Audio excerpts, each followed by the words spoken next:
What is Christmas? Τα Χριστούγεννα είναι μικροί ήρωες σε μεγάλες αποστολές. Ήρωες που δεν μεγαλώνουν ποτέ. Είναι σπίτια γεμάτα περιπέτειες και βαγόνια γεμάτα υπόπτους. Mr. Perot?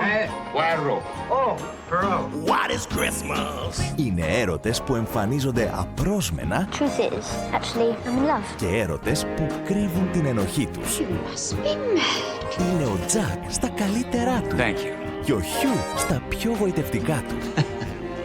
Είναι ασκήσεις ηρεμίας για άγρια πουλιά, αλλά και για άγρια νιάτα. What is Christmas? Είναι χαμόγελα αγάπης What is Christmas? και χαμόγελα που λες κάτι μου κρύβουν. Oh, then you did over here. I disagree. Τα Χριστούγεννα είναι όλα αυτά και ακόμα περισσότερα. Christmas is for everyone, especially for you. Nova Christmas. Από τις 13 Δεκεμβρίου ξεκινά η κινηματογραφική γιορτή με 3 ζώνες γεμάτες μαγεία, γέλιο και suspense. Christmas is for everyone, especially for you. Γιατί τα Χριστούγεννα είναι Nova Christmas.